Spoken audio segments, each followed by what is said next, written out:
एक 10,000 रुपये सैलरी कमाने वाला पर्सन 1,000 रुपये मात्र इन्वेस्ट करके 58 लाख रुपए की वैल्यू बना चुका था। इसका रिटर्न टोटल वैल्यू इसकी 1,05,00,000 रुपए के करीब पहुंच चुकी है। इसकी टोटल वैल्यू पहुंची थी 58 लाख रुपए। हेलो दोस्तों, मैं संजय कुमार SIP ज्ञान के एक नई वीडियो में आपका स्वागत करता हूं। दोस्तों, जैसा कि आपने थंबनेल में देखा, मात्र 10,000 रुपए की सैलरी वाला व्यक्ति अमीर बन सकता है क्या? यस दोस्तों, आज जो मैं आपको रियल स्टोरी बताने वाला हूँ तो उस स्टोरी के माध्यम से आप समझ पाएंगे कि वाकई में 10,000 रुपये सैलरी वाला व्यक्ति भी एक दिन बहुत अच्छा खासा फंड जनरेट कर पाता है। ये एक रियल स्टोरी रहेगी दोस्तों, दो दोस्तों की स्टोरी रहेगी। दो दोस्तों की स्टोरी के माध्यम से आज मैं आपको बताऊंगा। मात्र 10,000 रुपये की सैलरी मिलती थी दोनों दोस्तों को जब उनकी जॉब लगी, और 10,000 रुपये की सैलरी से उन्होंने लाखों रुपए का फंड जनरेट कर लिया, लाखों रुपए इकट्ठे कर लिए उन्होंने। दोस्तों, वीडियो में बने रहिएगा। दोनों दोस्तों की कहानी में आपको साथ में शेयर करने वाला हूँ दोस्तों। तो दो दोस्त थे, रमेश और अजीत। दोनों की फाइनेंशियल स्थिति इतनी अच्छी नहीं थी कि वो ज़्यादा पढ़ाई को आगे कंटिन्यू कर पाए। तो उन दोनों लोगों की जॉब 20 साल की उम्र पे लग चुकी थी दोस्तों। तो पहले हम बात करेंगे रमेश की, उसके बाद बात करेंगे हम अजीत की। रमेश, जिसकी उम्र 20 साल, ध्यान से देखिएगा दोस्तों, इसकी उम्र 20 साल थी। 20 साल में उसकी जॉब लग गई दोस्तों। सैलरी थी 10,000 रुपये मंथली। ध्यान से देखिएगा, 10,000 रुपये मंथली की उसकी जॉब लग गई दोस्तों।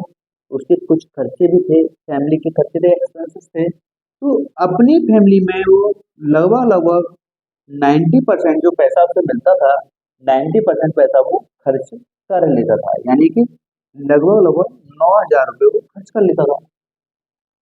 ठीक है ना? उसके पास कितना पैसा बचता था दोस्तों? लगभग 1,000। ठीक है ना?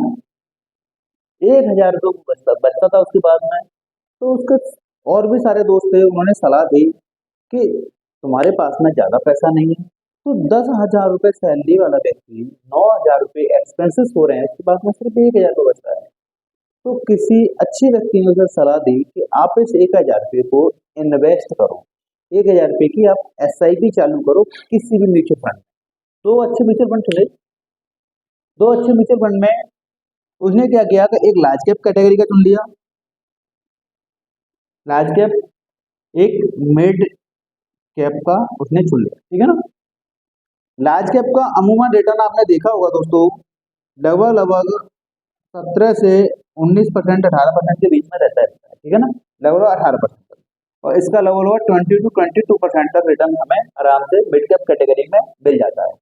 देखते जाइए, तो उसने क्या किया कि उसने दो म्यूचुअल फंड में अपने 1,000 रुपये इन्वेस्ट करना शुरू कर दिए अपनी 20 साल की उम्र से, जब से उसकी जॉब लगी। क्या होता है कि जब उसकी उम्र 45 साल की हो जाती है,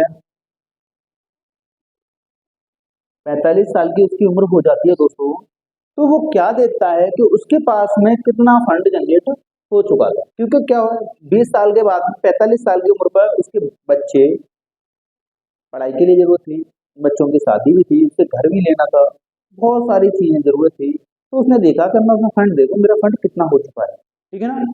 तो उसका टोटल इन्वेस्टमेंट दोस्तों था, टोटल इन्वेस्टमेंट था लगभग 3 लाख रुपए। 3 लाख रुपए दोस्तों वो इन्वेस्ट कर चुका था। ठीक है ना? 3 लाख रुपए वो दोस्तों इन्वेस्ट कर चुका था, और उसे जो रिटर्न मिला था म्यूचुअल फंड में, रिटर्न जो मिला था उसे लगभग 18% का रिटर्न उसे, CAGR रिटर्न उसे मिल चुका था। ध्यान से देखते रहिएगा। रमेश ने 20 साल की उम्र में इन्वेस्टिंग स्टार्ट की, 1,000 रुपये महीने की। 45 साल की उम्र में उसका टोटल इन्वेस्टमेंट 3 लाख रुपए हो चुका था दोस्तों। ठीक है ना? 25 साल की इन्वेस्टिंग हो गई, उसका इन्वेस्टिंग अमाउंट हो चुका था 3 लाख रुपए, और उसका एक्सपेक्टेड जो रिटर्न था 18% के अकॉर्डिंग देखोगे आप तो, ठीक है, तो लगभग 55 लाख 23,000 रुपये का उसका रिटर्न मिल चुका था। ठीक है ना। तो उसकी टोटल वैल्यू जो बन चुकी थी दोस्तों, उसकी टोटल वैल्यू जो बन चुकी थी, टोटल जो वैल्यू उसकी बन चुकी थी 58,23,000 रुपये की उसकी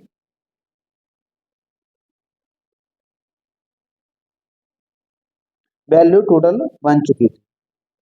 यानी कि एक 10,000 रुपये सैलरी कमाने वाला पर्सन 1,000 रुपये मात्र इन्वेस्ट करके 58 लाख रुपए की वैल्यू बना चुका था अपने 45 साल की उम्र पर। अगर वो चाहे तो यहाँ से एसडब्ल्यू भी चालू कर सकता है। अब एक चीज सोचने वाली है कि क्या उसकी सैलरी 10,000 ही यही होगी?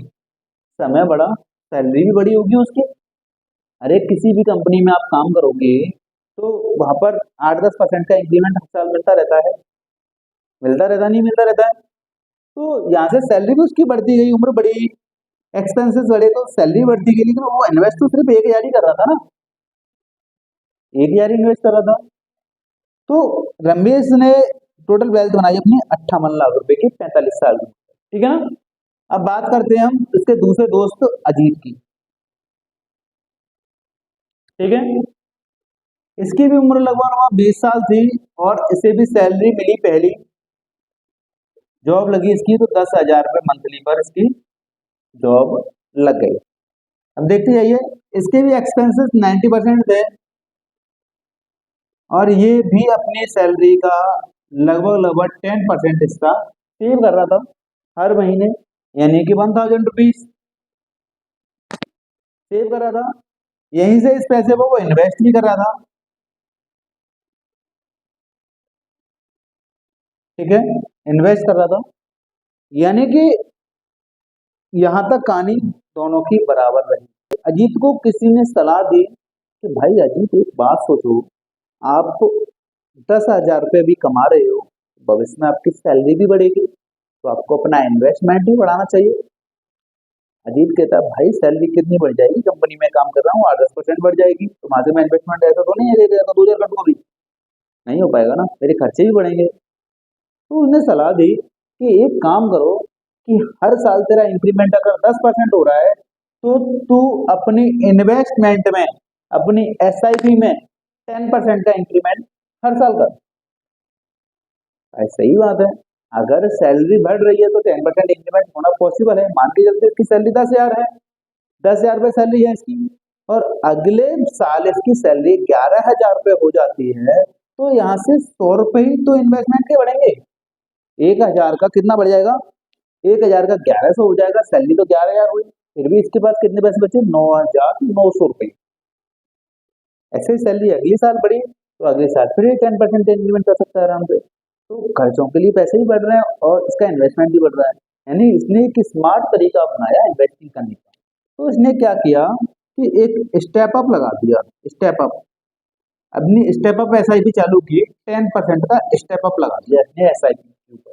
स्टेप अप जिसके समझ में नहीं आता उसको वो कमेंट करके मुझे बताए, तो मैं स्टेप अप का पूरा एक वीडियो बना दूंगा जहाँ से आपको क्लियर समझ में आ जाएगा स्टेप अप क्या होता है। ठीक है ना। अब क्या होता है कि 25 साल के बाद में इसने देखा, चलो 25 साल के बाद में देखते हैं दोनों के क्या डिफरेंस आता है।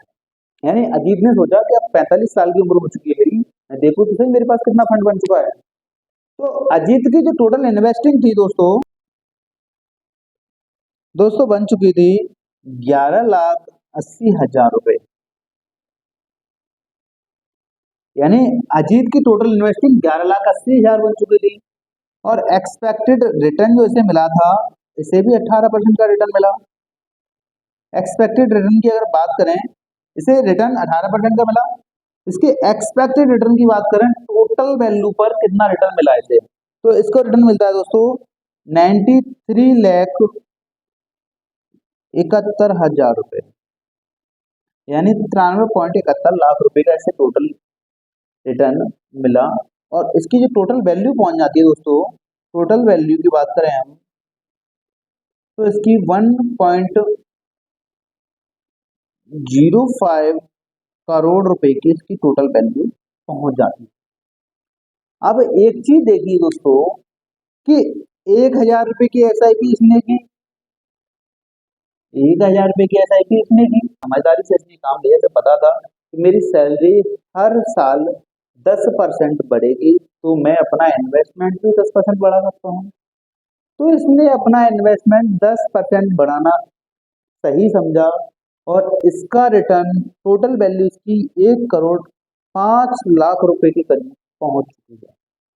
इसकी टोटल वैल्यू पहुंची थी 58 लाख रुपए। अब सबके मन में सवाल आ रहा होगा, सर इसका इन्वेस्टमेंट 3 लाख का था, इसका इन्वेस्टमेंट 11,80,000 का था। चलो वो भी कंफ्यूजन दूर कर लेते हैं, ठीक है ना। अब इनमें अगर अंतर देखेंगे हम दोस्तों, तो अंतर आएगा 8,80,000 रुपये इसने ज्यादा इन्वेस्ट किए। अब एक चीज सोचिए दोस्तों, आपकी सैलरी 10 बढ़ रही है 10%, तो आप 10% इन्वेस्टमेंट उसमें से निकाल लोगे तो आपको ज्यादा जोड़ तोड़ ज्यादा परेशानियां नहीं होगी, ठीक है ना। तो ये वहीं से निकलता रहा। अब इसके रिटर्न में अगर हम चेंजेस देखें तो रिटर्न कितना चेंज हुआ है दोस्तों, 41 लाख रुपए का अंतर आया है।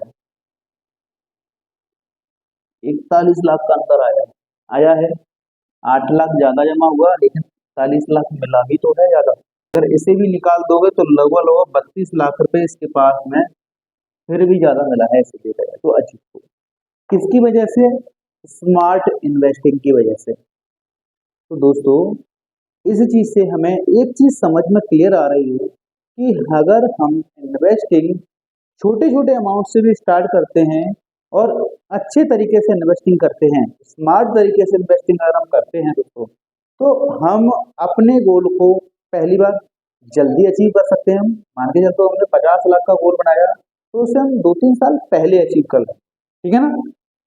दूसरा, अगर हम टारगेट वाइज 20 साल के लिए ही इन्वेस्ट करना है, तो हमें अमाउंट ज्यादा भी मिलेगा, ज्यादा मिलेगा नहीं मिलेगा अगर स्मार्ट तरीके से इन्वेस्टिंग करते हैं तो। ये सभी को पता है कि अभी सैलरी 10,000 रुपये है, आने वाले समय में सैलरी बढ़ेगी। आप उसी कंपनी में काम करते हो कंटिन्यू, 10 की 11 होगी, 11 की 12 होगी, 12 की 15, फिर 20 हो सकती है, कभी कभी 22 हो सकती है। 8-10% का इंक्रीमेंट मान के चलो, ये कोई फिक्स स्टेप अप नहीं है। आप 8% का स्टेप अप लगाओ, आपकी सैलरी 8% बढ़ रही है, 8% का स्टेप अप लगाओ। 10% बढ़ रही है, 10% का स्टेप अप लगाओ। स्टेप अप SIP वो ताकत है SIP की, जो आपको कंपाउंडिंग के जो इतने सारे बेनिफिट जो बाद में मिलते हैं, उन बेनिफिट को दिलाने में आपकी बहुत ज़्यादा हेल्प करता है, यानी आपके गोल को अचीव करने में बहुत ज़्यादा हेल्प करता है स्टेप। तो इन्वेस्टिंग करो, इन्वेस्टिंग स्मार्ट तरीके से करो। तो वीडियो आपको अच्छा लगा हो तो वीडियो को लाइक करके जरूर जाइएगा और चैनल को सब्सक्राइब करके जरूर रखिएगा अगर हमारे चैनल पर पहली बार आए हो। दोस्तों वीडियो पूरा देखने के लिए धन्यवाद दोस्तों, जय हिंद।